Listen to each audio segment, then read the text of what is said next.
Comment commencer un élevage de poulets?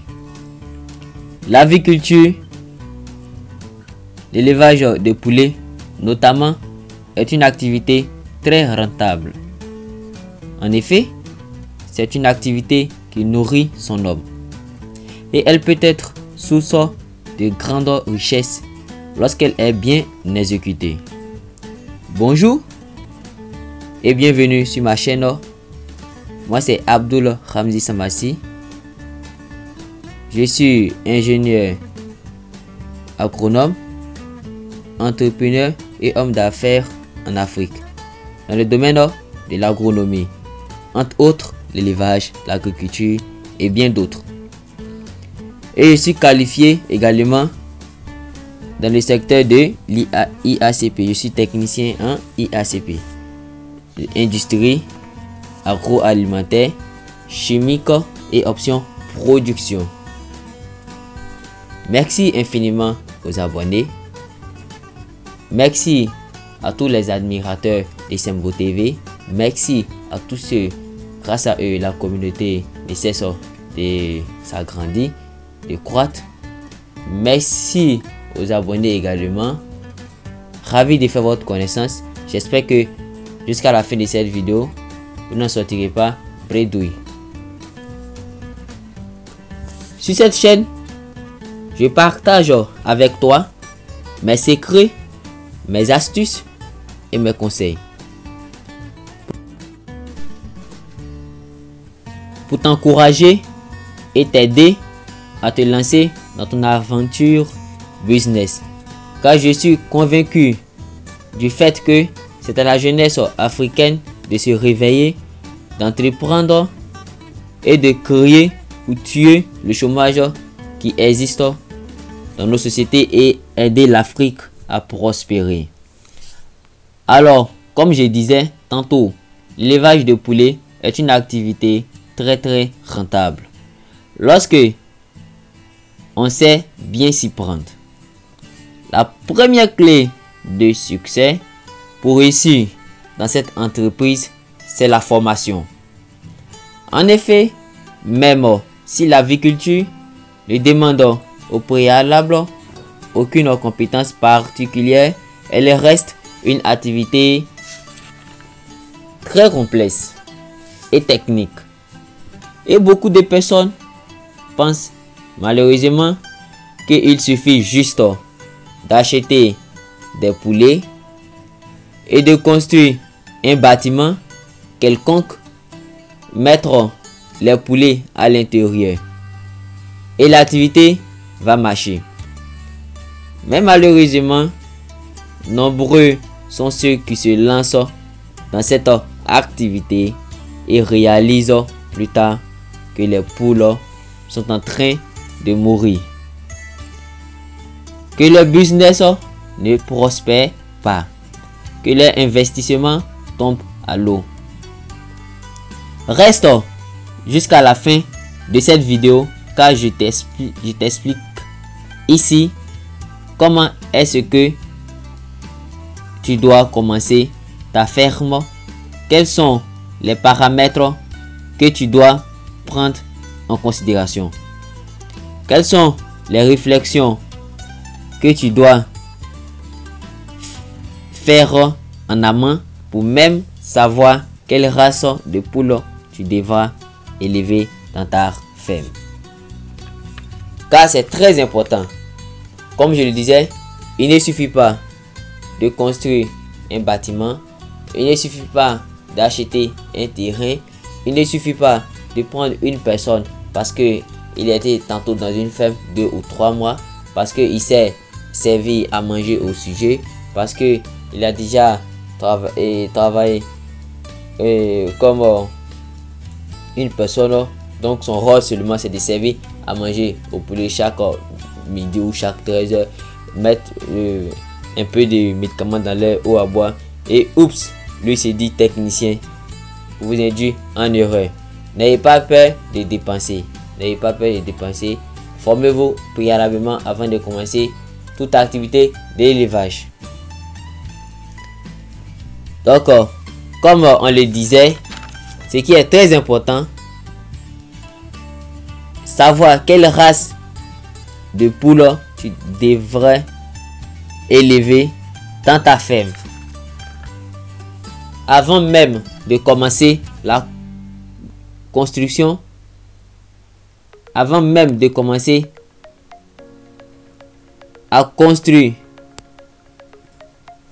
l'élevage de poulets, peut être abordé de différentes manières. Donc je vais vous expliquer comment l'élevage de poulets peut être abordé. Il y aura des personnes qui vont se spécialiser dans l'incubation des œufs fécondés et d'autres souhaiteront plutôt élever les poulets de chair. Notamment les poulets de chair font 29 jours, 45 jours, 35 jours. Ça dépendra de l'alimentation. D'autres vont vouloir élever les parentaux. D'autres vont vouloir élever les poules pondeuses pour les œufs. Généralement, les poules pondeuses prennent 4 mois ou 6 mois pour commencer à pondre. Ça, c'est la limite max. Sinon, à partir de 4 mois, elles commencent à pondre les premiers œufs. Vous allez avoir les premiers pré-pontes. Et à partir de 6 mois, vous allez atteindre votre pic de ponte. Mais il arrive souvent que, si vous savez faire les transitions, bien faire les transitions, à partir de 3 mois et demi, ils vont commencer à pondre. Sinon, la moyenne c'est de 4 mois. Si elles ont duré, c'est de 6 mois. Si vos pondeuses dépassent 4 ou 6 mois sans pondre, soyez inquiets, là il y a un problème. Les différents types d'élevage avicole en Afrique. L'élevage villageois ou traditionnel, dont les caractéristiques sont les suivants: l'apport minime voire nul d'intrants, pas de soins presque des sujets, viande ferme, rustique, faible productivité.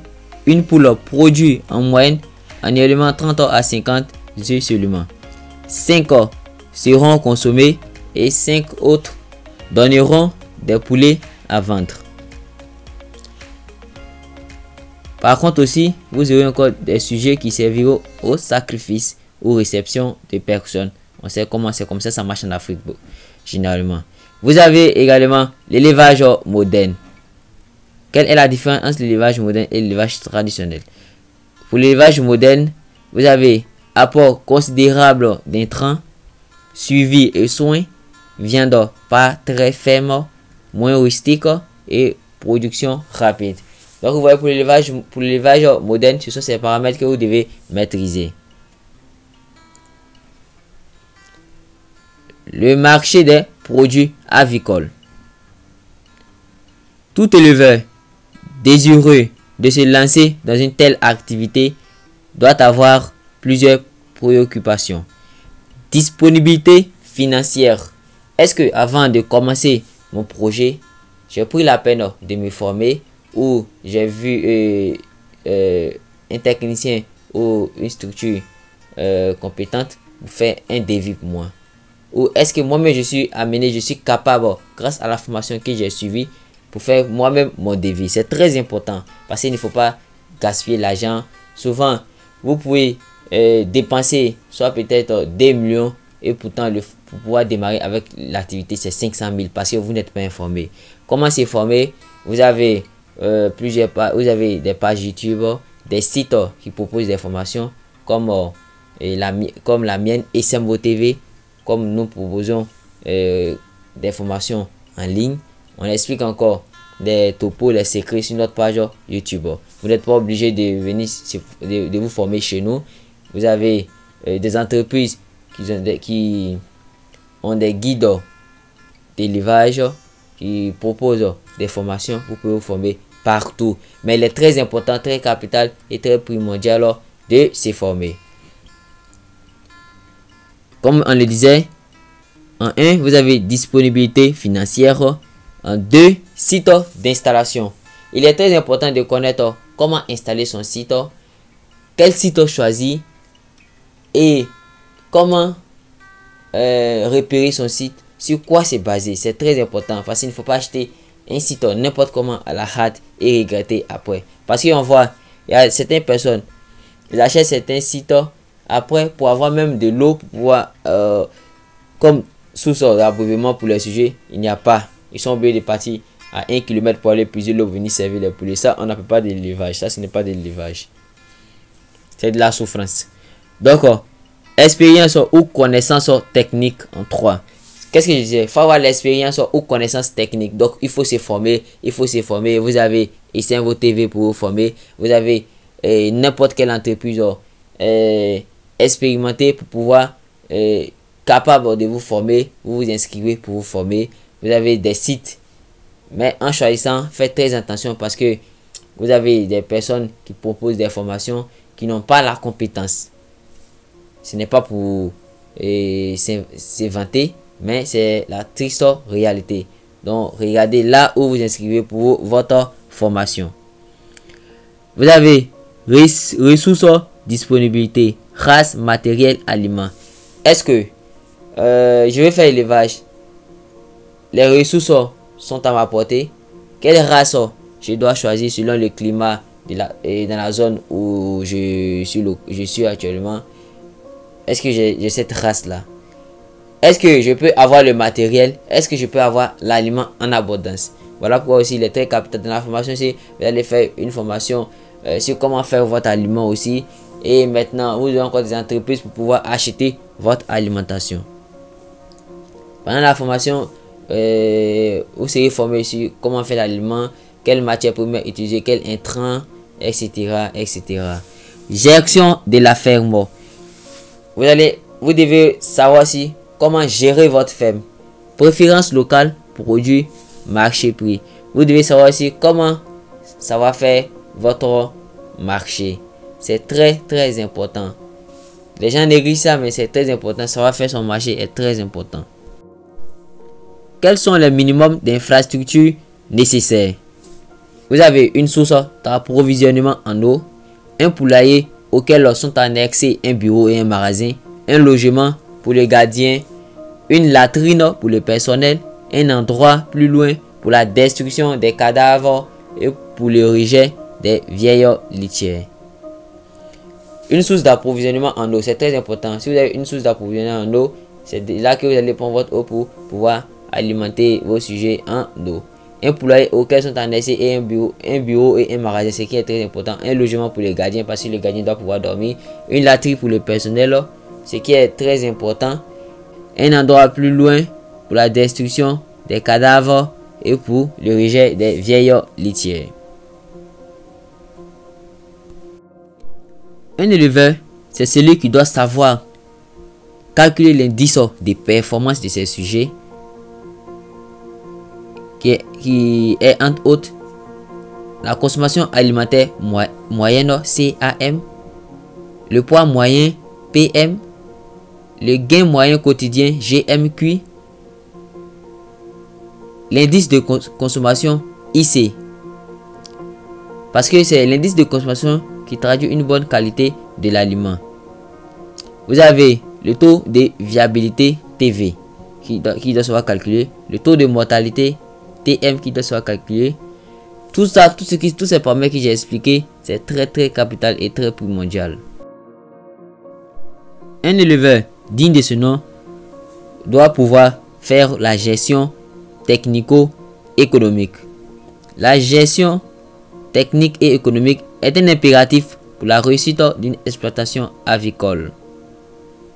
Elle vise à suivre l'évolution des résultats techniques et économiques durant l'élevage. Analyser ces résultats. La gestion technico-économique regroupe plusieurs paramètres. Donc, avec une formation adéquate, vous devez maîtriser tous ces grands paramètres. L'éleveur doit avoir la tenue des cahiers, soit pour poulet de chair, pour poulet pondeuse, etc., etc. Donc, il doit savoir tout ça. Une fiche technique hebdomadaire, produits vétérinaires, cahier de vente, fiche économique du bilan économique, bilan technique, etc., etc. Maintenant, l'éleveur doit savoir faire ces différents calculs, comme les charges, achat aliments, achat poussin, achat des médicaments ou produits vétaux, charge en eau, charge en main d'œuvre, prix de revient, etc., etc. Le calcul du prix de revient est indispensable pour connaître la marge réalisée par poulet en fonction du prix de vente. Il doit savoir en même faire le calcul des recettes ou produits. Il doit savoir faire le calcul du bénéfice brut ou marge brute. Il doit savoir encore faire un compte d'exploitation. Il y a tellement de choses à apprendre. L'éleveur encore doit savoir reconnaître les pathologies des sujets, les modes de transmission, les modes de traitement, les modes de prévention, etc., etc. Comment les éviter, comment les reconnaître.